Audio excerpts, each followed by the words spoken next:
در کدام گزینه ترکیب وصفی نیست. اما ترکیب وصفی اصلا یعنی چی؟ یعنی دو تا اسم بیان کنار هم از همه لحاظ شبیه هم باشن، یعنی آینه هم باشن، مثل دو تا داداش دوقلو باشن.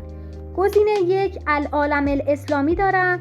این دوتا از همه لحاظ شبیه همن، یعنی هر دو الف و لام دارن، هر دو مفردن، هر دو مذکرن. پس جواب من گزینه 1 نیست. گزینه 2 القریة المجاورته دارم. اینجا هم همینطور هر دو مؤنثن، هر دو الف و لام دارن و اینکه هر دو هم مفردن، پس اینجا هم ترکیب وصفی دارم. اما گزینه 3 یه طبخ العیونه دارم، یه لخدمت ناسه دارم. خب اینا به نظر شما ترکیب وصفی میشه؟ خب نه.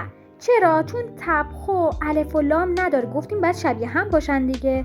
العیونه الف و لام داره، پس اینجا من ترکیب وصفی ندارم، اینجا در واقع ترکیب اضافی دارم. همینطور در رابطه با لخدمت ناسه هم همینطوره، ترکیب اضافی دارم.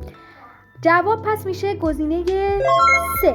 اما گزینه 4 یه الجبل مرتفعه دارم، یه قابة واسعة دارم.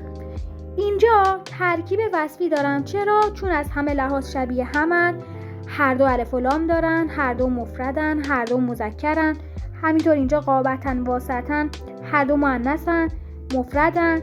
پس اینجا ترکیب وصفی دارم. اگه دوست داری که بازم از این پستا واسه درست کنم، توی کامنت ها حتما واسم بنویس.